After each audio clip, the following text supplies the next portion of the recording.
மெய்வெளியின் செய்திகள் ஆதரவு வழங்குவோர் Satcon Holidays.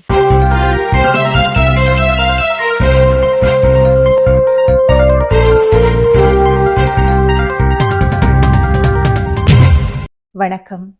மெய்வெளியின் செய்திகள் வாசித்தளிப்பவர் சுகந்தினி சிவகுமார். முதலில் இலங்கை செய்திகள்.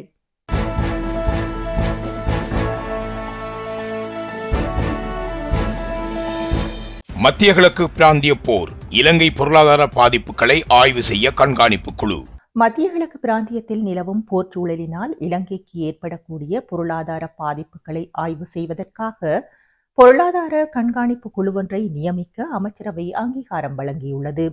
நிதி மற்றும் திட்டமிடல் பிரதி அமைச்சரும் தொழிலாளர் அமைச்சருமான கலாநிதி அனில் ஜாயந்த் பெர்னாண்டோ தலைமையில் சம்பந்தப்பட்ட நிறுவன தலைவர்கள் மற்றும் துறைசார் நிபுணர்கள் உள்ளடக்கிய இக்குழுவை நியமிப்பதற்கென ஜனாதிபதியினால் முன்வைக்கப்பட்ட பிரேரணைக்கு அமைச்சரவை அனுமதி அளித்துள்ளது. தற்போது மத்திய கிழக்கு பிராந்தியத்தில் நிலவும் போர் நிலைமை காரணமாக உலகளாவிய ரீதியில் நிலையற்ற பொருளாதார சூழல் உருவாகியுள்ளதுடன் அதன் மூலம் இலங்கை பொருளாதாரத்திற்கும் பாதிப்புகள் ஏற்படக்கூடும் என சுட்டிக்காட்டப்பட்டுள்ளது. மிகச்சிறிய சிறந்த பொருளாதாரத்தை கொண்ட இலங்கை எரிபொருள் இறக்குமதி மற்றும் கிழக்கு நாடுகளில் பணிபுரியும் புலம்பெயர் தொழிலாளர்களின் பணப்பரிமாற்றம் மற்றும் அப்பிராந்தியத்துடனான வர்த்தக மற்றும் முதலீட்டு தொடர்புகளில் தங்கியிருப்பதால் இவ்வாறான வெளிப்புற பொருளாதார அதிர்ச்சிகளுக்கு உள்ளாகும் அபாயம் காணப்படுகிறது. இந்த நிலைமையை கருத்தில் கொண்டு இலங்கை பொருளாதாரத்தில் ஏற்படக்கூடிய தாக்கங்களை தொடர்ச்சியாக கண்காணித்தல், பல்வேறு துறைகளில் ஏற்படக்கூடிய அபாயங்களை மதிப்பிடுதல் மற்றும் நிலவும் சூழலை அவ்வப்போது ஆய்வு செய்து மேற்கொள்ள வேண்டிய அவசியமான கொள்கை ரீதியான நடவடிக்கைகள் குறித்து அமைச்சரவைக்கு பரிந்துரைகளை முன்வைத்தல் ஆகிய பணிகள் இக்குழுவிடம் ஒப்படைக்கப்பட்டுள்ளன. தூதரகங்கள் முன்பாக போராட்டத்தில் ஈடுபட வேண்டாம், பாட்டளை சம்பிக்க ரணமுக்க தெரிவிப்பு. கொழும்பில் உள்ள ஈரான், அமெரிக்கா மற்றும் இஸ்ரேல் ஆகிய தூதரகங்கள் முன்பாக போராட்டத்தில் ஈடுபடுவதை அனைவரும் தவிர்த்து கொள்ள வேண்டும். அமெரிக்கா, இஸ்ரேல் நாடுகளுடனான உறவையும் அரசு பாதுகாத்துக் கொள்ள வேண்டும் என ஐக்கிய குடியரசு முன்னணியின் தலைவரும் முன்னாள் அமைச்சருமான பாட்டாளி சம்பிக்க ரணமுக்க தெரிவித்தார். கொழும்பில் ஊடகங்களுக்கு கருத்து தெரிவித்த அவர், மத்திய கிழக்கு நாடுகளில் தோற்றம் பெற்றுள்ள தற்போதைய நிலைமை முழு உலகுக்கும் தாக்கம் செலுத்தும். இலங்கைக்கு ஏற்படும் பாதிப்பு குறித்து அரசாங்கம் விசேட கவனம் செலுத்த வேண்டும் என தெரிவித்தார். நெருக்கடிக்குள்ளான ஈரான் கப்பலில் இருந்தவர்களை பாதுகாக்க அரசாங்கம் மனிதாபிமான அடிப்படையில் எடுத்த தீர்மானத்தை வரவேற்கின்றோம். ஈரான் இலங்கைக்கு பல்வேறு வழிகளில் உதவி செய்துள்ளது. தற்போதைய நெருக்கடியான நிலையில் இலங்கை நடுநிலையான வெளிவிவகார கொள்கையை முன்னிலைப்படுத்தி செயற்பட வேண்டும். அமெரிக்கா மற்றும் இஸ்ரேலுடனான உறவையும் பலப்படுத்திக் கொள்ள வேண்டும். கொழும்பில் உள்ள ஈரான், அமெரிக்கா மற்றும் இஸ்ரேல் ஆகிய தூதரகங்கள் முன்பாக போராட்டத்தில் ஈடுபடுவதை அனைவரும் தவிர்த்துக் கொள்ள வேண்டும். தற்போதைய நெருக்கடியான நிலையில் அரசியல்வாதிகள் பொறுப்புடன் செயற்பட வேண்டும். ஒரு தரப்பினர் தங்களின் தனிப்பட்ட நிலைப்பாட்டை குறிப்பிடும் போது அது தேவையற்ற முரண்பாடுகளை ஏற்படுத்திவிடும் என தெரிவித்தார். ஜனாதிபதி கோட்டபாய ராஜபக்சவுக்கு மீண்டும் அழைப்பாணை. லஞ்சம் அல்லது ஊழல் பற்றி புலனாய்வு செய்யும் ஆணைக்குழுவினால் முன்னெடுக்கப்பட்டு வரும் விசாரணை ஒன்றுக்காக வாக்குமூலம் வழங்குவதற்கு இம்மாதம் 17ஆம் தேதி முன்னிலையாகுமாறு முன்னாள் ஜனாதிபதி கோட்டபாய ராஜபக்சவுக்கு மீண்டும் அறிவிக்கப்பட்டுள்ளது. இதற்கு முன்னர் ஆணைக்குழுவில் முன்னிலையாகுமாறு அவருக்கு அறிவிக்கப்பட்டிருந்த போதிலும் தான் சிங்கப்பூருக்கான பயணம் ஒன்றை மேற்கொள்ள உள்ளதால் அன்றைய தினம் சமூகம் அளிக்க முடியாது என கடந்த பிப்ரவரி மாதம் 12ஆம் தேதி அவர் ஆணைக்குழுவிற்கு எழுத்து மூலம் அறிவித்திருந்தார். வாக்குமூலம் வழங்குவதற்காக வேறொரு தேதியை ஒதுக்கி தருமாறு முன்னாள் ஜனாதிபதி கோட்டபாய ராஜபக்ச விடுத்த கோரிக்கைக்கு அமைவாகவே இம்மாதம் 17ஆம் தேதி ஆணைக்குழுவில் முன்னிலையாகுமாறு அவருக்கு மீள அறிவிக்கப்பட்டுள்ளதாக ஆணைக்குழுவின் தகவல்கள் தெரிவிக்கின்றன. கொழும்புக்கு அருகிலுள்ள வீடமைப்பு தொகுதியொன்றில் பல வீடுகளை சட்டவிரோதமான முறையில் சிலருக்கு வழங்குவதற்கான பரிந்துரை கடிதங்களை வழங்கியமை தொடர்பான வாக்குமூலத்தை பெற்றுக்கொள்ளவே முன்னாள் ஜனாதிபதி இவ்வாறு அழைக்கப்பட்டுள்ளார். கோட்டபாய ராஜபக்ச பாதுகாப்பு செயலாளராக பணியாற்றிய காலப்பகுதியிலேயே இந்த சம்பவம் இடம்பெற்றுள்ளதாக ஆணைக்குழுவின் தகவல்கள் மேலும் தெரிவிக்கின்றன. இலங்கை திரும்பும் ஏதிலிகளுக்கான லண்டைன் விசேட திட்டம். வடக்கு மற்றும் கிழக்கு மாகாணங்களில் காணி மற்றும் நம்பிக்கையை கட்டியெழுப்பும் விசேட செயற்திட்டமான லெட்டின் திட்டத்தை ஐக்கிய நாடுகள் அபிவிருத்தி திட்டத்துடன் இணைந்து முன்னெடுக்கப்படவுள்ளதாக புலம்பெயர்வுக்கான சர்வதேச அமைப்பின் இலங்கை மற்றும் மாலத்தீவுக்கான பணிக்குழு தலைவர் கிறிஸ்டின் பாஸ்ட்ரோ வடக்கு மாகாண ஆளுநர் ந. வேதநாயகன் அவர்களிடம் தெரிவித்தார். புலம்பெயர்வுக்கான சர்வதேச அமைப்பின் இலங்கை மற்றும் மாலைதீவுக்கான பணிக்குழு தலைவருக்கும் ஆளுநருக்கும் இடையிலான இவ்விசேட சந்திப்பு ஆளுநர் செயலகத்தில் இன்றைய தினம் செவ்வாய்க்கிழமை நடைபெற்றது. இச்சந்திப்பில் அண்மையில் ஏற்பட்ட டித்வா பேரிடரால் பாதிக்கப்பட்ட யாழ் மாவட்டத்தை சேர்ந்த பயனாளிகளுக்கு IOM நிறுவனத்தால் வழங்கப்படவுள்ள உதவிகள் தொடர்பில் ஆளுநருக்கு தெளிவுபடுத்தப்பட்டது. அவர்களுக்கு எவ்வாறான உதவிகள் வழங்கப்பட உள்ளன என்பது குறித்து விவரிக்கப்பட்டதுடன் தெரிவு செய்யப்பட்ட பயனாளிகளின் பெயர் பட்டியலும் ஆளுநரிடம் உத்தியோகபூர்வமாக கையளிக்கப்பட்டது. இதேவேளை தமிழகத்தில் தங்கியுள்ள இலங்கை அகதிகளில் தமது தாய்நாட்டுக்கு திரும்ப விருப்பம் தெரிவிப்பவர்களுக்கான உதவிகளை வழங்குவது தொடர்பில் ஆளுநர் இதன்போது விசேட கோரிக்கையொன்றை முன்வைத்தார். இதற்கு பதிலளித்த IOM பிரதிநிதிகள் UNDP நிறுவனத்துடன் இணைந்து அடுத்த மாதமளவில் ஆரம்பிக்கப்படவுள்ள லட்டின் செயற்திட்டம் தொடர்பில் ஆளுநருக்கு விளக்கம் அளித்தனர். அத்துடன் அப்புதிய செயற்திட்டத்தின் ஊடாக இவ்வாறு நாடு திரும்பும் மேதிலிகளுக்கான உதவிகளை வழங்குவதற்கான சாத்தியக்கூறுகள் இருப்பதாகவும் சுட்டிக்காட்டினர். இவ்விசேட சந்திப்பில் வடக்கு மாகாண ஆளுநரின் செயலாளர் சத்யசீலன் மற்றும் IOM நிறுவனத்தின் பிரதிநிதிகளும் பங்கேற்றனர். ஐரோப்பிய சேவைக்காக புதிய மாற்றுப்பாதையை கையாளும் ஸ்ரீலங்கன் ஏர்லைன்ஸ். மத்திய கிழக்கு வான்வெளி மூடப்பட்டதை தொடர்ந்து தேசிய விமான நிறுவனமான ஸ்ரீலங்கன் ஏர்லைன்ஸ் அதன் ஐரோப்பிய இடங்களுக்கு ஆப்கானிஸ்தான் மற்றும் அஜர்பைஜான் வழியாக மாற்று வழியை ஏற்றுக்கொண்டுள்ளதாக அதிகாரி ஒருவர் தெரிவித்தார். ஈரான் மீதான அமெரிக்க இஸ்ரேலிய தாக்குதலுடன் தொடங்கிய விரிவடையும் மோதல் காரணமாக மத்திய கிழக்கில் வான்வெளி பெரும்பாலும் மூடப்பட்டே உள்ளது. ஈரான் இப்பகுதியில் உள்ள அமெரிக்க தளங்கள் மீது தாக்குதல் நடாத்தியது. இதனால் இப்பகுதிக்கு செல்லும் மற்றும் இப்பகுதி வழியாக விமான நடவடிக்கைகள் பாதிக்கப்பட்டன. குறிப்பாக பாதை மாற்றத்தின் காரணமாக லண்டனுக்கு விமான பயணம் 1.5 மணி நேரம் அதிகரித்துள்ளதாக சிவில் விமான போக்குவரத்து பணிப்பாளர் ஜெனரலும் தலைமை நிர்வாக அதிகாரியுமான கேப்டன் தமிந்த ரம்புக்வெல குறிப்பிட்டுள்ளார். இதன் விளைவாக விமான போக்குவரத்து பயணிகளின் மொத்த எடை, அவர்களின் பொருட்கள் மற்றும் வருவாயீட்டும் விமானத்தால் கொண்டு செல்லப்படும் சரக்கு குறைக்கப்பட வேண்டியிருந்தது. வான்வெளி மூடப்பட்டதன் விளைவாக மத்திய கிழக்கு நாடுகளுக்கு திட்டமிடப்படாத விமானங்கள் குறைந்த எண்ணிக்கையில் மட்டுமே இயக்கப்படுகின்றன என்றும் அவர் கூறினார். மேலும் விமான நிறுவனத்திற்கு ஏற்பட்ட நிதி இழப்பு குறித்து கருத்து தெரிவித்த அவர், அது மிகப்பெரியதாக இருக்கலாம் என்றும், ஆனால் சரியான தொகை இன்னும் மதிப்பிடப்படவில்லை என்றும் அவர் கூறினார். இதேவேளை வான்வெளி மூடல் சுற்றுலா பயணிகளின் வருகையை பாதித்துள்ளதாக சுற்றுலாத்துறை பிரதி அமைச்சரும் பேராசிரியர் ருவான் ரணசிங்க முன்னதாக தெரிவித்துள்ளார். நைனாதீவில் ஆலய பூசகர்களிடையில் வாழ்வெட்டு, முருகன் கிருஷ்ணகுமார் உயிரிழப்பு. யாழ்ப்பாணத்தில் ஆலய பூசகர்கள் இடையில் ஏற்பட்ட வாய்த்தர்க்கம் வாழ்வெட்டில் முடிந்ததில் ஒருவர் உயிரிழந்துள்ளார். வெளிமாவட்டத்தை சேர்ந்த பூசாரிகள் இருவர் நைனாதீவில் அமைந்துள்ள பிள்ளையார் ஆலயம் மற்றும் அம்மன் ஆலயம் ஆகியவற்றில் பூசகர்களாக பணிபுரிந்து வந்துள்ளனர். இந்நிலையில் இரு பூசகர்களுக்கும் இடையில் குடும்ப தகராறு நிலவி வந்த நிலையில் நேற்றைய தினம் திங்கட்கிழமை மாலை 4 மணியளவில் 43 வயது முருகன் கிருஷ்ணகுமார் என்பவரின் வீட்டுக்கு சென்ற 35 வயதான மற்றைய பூசகர் வாய்த்தர்க்கத்தில் ஈடுபட்டு வாளினால் வெட்டியதில் பூசகர் சம்பவ இடத்திலேயே உயிரிழந்துள்ளார். சம்பவம் தொடர்பில் விசாரணைகளை முன்னெடுத்த ஊர்காவல்துறை போலீசார் வாழ்வெட்டு தாக்குதலை மேற்கொண்ட பூசகரை கைது செய்து போலீஸ் நிலையத்தில் தடுத்து வைத்து விசாரணைகளை முன்னெடுத்துள்ளனர். செய்திகளில் இனி வருவன இந்திய செய்திகள். Discover the magic of Sri Lanka with Satkin Holidays.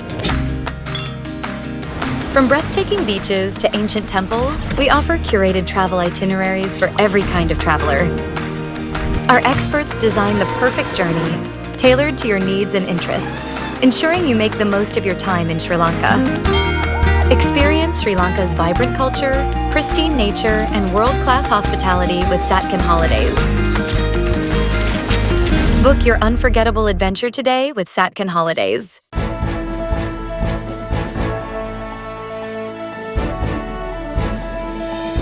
கூட்டணியில் சேர்க்க மீண்டும் மிரட்டும் பாஜக. 234 தொகுதிக்கும் வேட்பாளர் தேர்வை தொடங்கும் விஜய். நடிகர் விஜயை கூட்டணியில் சேர்க்க பாஜக மீண்டும் தனது மிரட்டல் ஆயுதத்தை கையில் எடுத்துள்ளது. ஆனால் நகரங்களில் அதிமுகவை விட அதிக ஓட்டுகள் பெறுவோம் என்று கருத்து கணிப்புகள் தெரிய வந்ததால் 234 தொகுதிக்கும் வேட்பாளர் தேர்வு செய்யும் பணியில் அவர் இன்று முதல் தொடங்குகின்றார். இதனால் தமிழக அரசியலில் புதிய பரபரப்பு எழுந்துள்ளது. தமிழகத்தில் தேர்தல் சூடுபிடிக்க தொடங்கியுள்ளது. தற்போது தமிழகத்தை பொறுத்தவரை திமுக, அதிமுக, தமிழக வெற்றிக் கழகம், நாம் தமிழர் கட்சி ஆகிய 4 அணிகள் போட்டியிடுகின்றன. அதில் தமிழக வெற்றி கழகம் புதிய கட்சியாக தேர்தலில் களம் காண்கின்றது. இதனால் அந்த கட்சியின் பலம் மற்றும் பலவீனம் வெளியில் தெரியவில்லை. ஆனால் நகரங்களில் அதிமுக கூட்டணியை விட தமிழக வெற்றிக் கழகம் அதிகமான வாக்குகளை பெறும் என்றும் பல இடங்களில் வெற்றி வாய்ப்புகள் இருப்பதாகவும் தகவல்கள் வெளியாகியுள்ளன. இதனால் தமிழக வெற்றிக் கழகத்தை எப்படியாவது தங்கள் அணிக்குள் கொண்டு வர வேண்டும் என்று அமித்ஷா, எடப்பாடி பழனிசாமி ஆகியோர் திட்டமிட்டு காய்களை நகர்த்தினர். ஆனால் நடிகர் விஜயோ தனது தலைமையில் தான் போட்டி என்பதில் உறுதியாக இருந்தார். அதிமுக பாஜக அணியை விட மூன்றாவது கட்சியாக சேர அவர் விரும்பவில்லை. பல இடங்களில் அதிமுக அணியை விட அதிக வாக்குகள் பெறுவார் என்று கருத்து கணிப்புகள் தெரிய வந்ததால் அவர் தனது முடிவில் உறுதியாக இருந்தார். கொள்கைக்காக தனித்து போட்டியிட்டு நகரங்களில் 2வது இடம் அல்லது வெற்றியை பெற்று தமிழகத்தில் தனித்துவமான கட்சியாக இருப்பதே எதிர்காலத்திற்கு சிறந்தது என்று விஜய் முடிவு செய்துள்ளதாகவும் அந்த திட்டத்தையே அவரது அரசியல் ஆலோசகர் ஜோன் ஆரோக்கியசாமி வழங்கியதாகவும் கூறப்படுகிறது. ஆனாலும் விடாமுயற்சியாக பாஜக தனது மிரட்டல் ஆயுதத்தை கையில் எடுத்துள்ளது. நடிகர் விஜயோ இன்று முதல் 234 தொகுதிகளுக்கும் வேட்பாளரை தேர்வு செய்யும் பணியை தொடங்குகிறார். ஆர்வமுள்ள செல்வாக்கான வேட்பாளர்களை ஏற்கனவே அவர் பல தொகுதிகளுக்கு அடையாளம் கண்டு வைத்துள்ளதாகவும் கூறப்படுகிறது. இதனால் புதிய படையுடன் அவர் தேர்தலில் களம் காணுவார் என்கின்றனர் அரசியல் பார்வையாளர்கள். எனக்கு தெரிந்த தகவல்களை வெளியிட்டால் மோடி பிரதமர் பதவியை ராஜினாமா செய்ய வழிவகுக்கும் சுப்பிரமணிய சுவாமி. எனக்கு தெரிந்த தகவல்களை நான் வெளியிட்டால் மோடியின் பிரதமர் பதவியை ராஜினாமா செய்ய வழிவகுக்கும் என பாஜக மூத்த தலைவர் சுப்பிரமணியன் சுவாமி தெரிவித்துள்ளது பரபரப்பை ஏற்படுத்தியுள்ளது. இந்தியா பாகிஸ்தான் இடையிலான போரை கடந்த ஆண்டு நிறுத்தியதாக அமெரிக்க அதிபர் டிரம்ப் பலமுறை கூறியுள்ளார். வரி விதிப்பின் மூலம் இந்தியா பாகிஸ்தான் நாடுகளுக்கு இடையிலான போரை நிறுத்தாவிட்டால் அணு ஆயுத போராக அது மாறியிருக்கும் எனவும் டிரம்ப் கூறியிருந்தார். இந்தியா பாகிஸ்தான் போரை நிறுத்தியதாக டிரம்ப் கூறியதற்கு ஒன்றிய அரசும் பிரதமர் மோடியும் எந்தவித மறுப்பும் தெரிவிக்காததற்கு எதிர்க்கட்சிகள் கண்டனம் தெரிவித்தன. இதற்கிடையே அமெரிக்க அதிபர் டிரம்ப் ஒரு சர்வாதிகாரி, பிரதமர் மோடி அவருடைய அடிமை என்று காங்கிரஸ் தேசிய தலைவர் மல்லிகார்ஜுன் கார்கே விமர்சித்திருந்தார். இந்நிலையில் இது தொடர்பாக சுப்பிரமணியன் சுவாமி எக்ஸ் தளத்தில் இந்தியாவின் 3வது முறையாக பிரதமரான மோடி அமெரிக்க அதிபர் டிரம்பை பார்த்து ஏன் இவ்வளவு பயப்படுகிறார்? எனக்கு தெரிந்த அமெரிக்கர்கள் மோடி சமரசம் செய்து கொண்டதாக கூறுகிறார்கள். எனக்கு தெரிந்த தகவல்களை தற்போது வரை நான் வெளிப்படுத்தவில்லை. அவற்றை செய்தால் அது மோடியின் பதவியை ராஜினாமா செய்ய வழிவகுக்கும் என்று கூறியுள்ளார். செய்திகளில் தொடர்வன உலக செய்திகள்.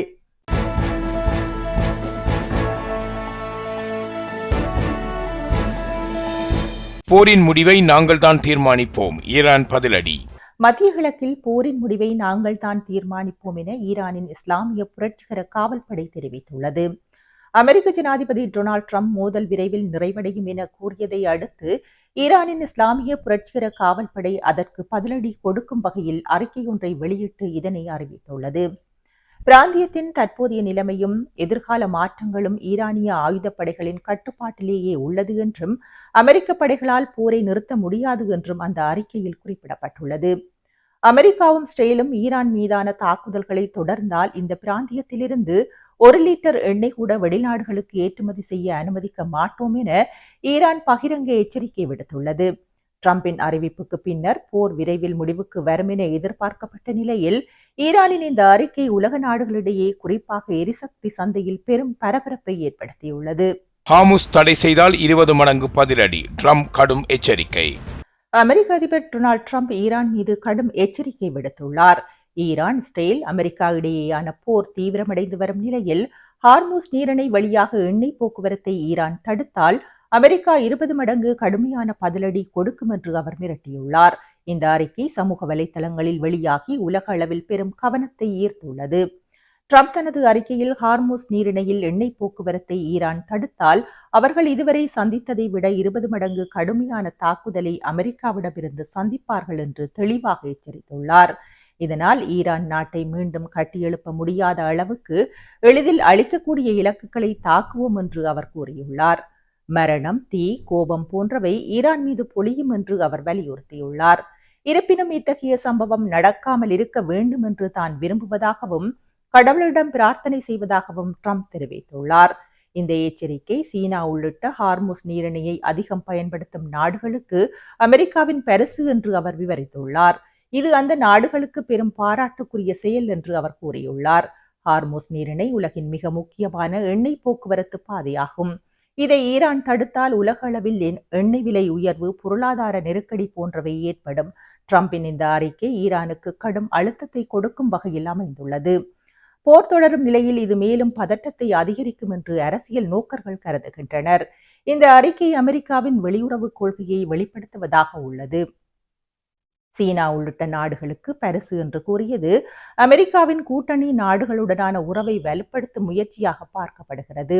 ஈரான் தரப்பில் இதற்கு உடனடி பதில் இல்லை என்றாலும் போர் நிலைமை மேலும் சிக்கலாகலாம் என்ற அச்சம் நிலவுகிறது. இத்துடன் மெய்வெளியின் செய்திகள் நிறைவு பெற்றன. தொடர்ந்து மெய்வெளியின் மேலதிக செய்திகளை பார்வையிட www.மெய்வெளி.com என்னும் இணையதளத்தை பார்வையிடுங்கள். மேலும் மெய்வெளி ஆப்பையும் பதிவிறக்கம் செய்து கொள்ளுங்கள். வணக்கம்.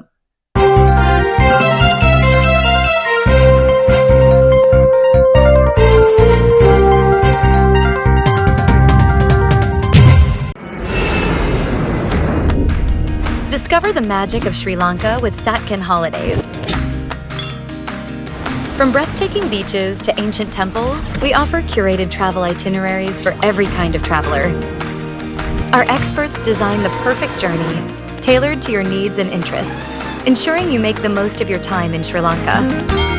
Experience Sri Lanka's vibrant culture, pristine nature, and world-class hospitality with Satkin Holidays. Book your unforgettable adventure today with Satkin Holidays.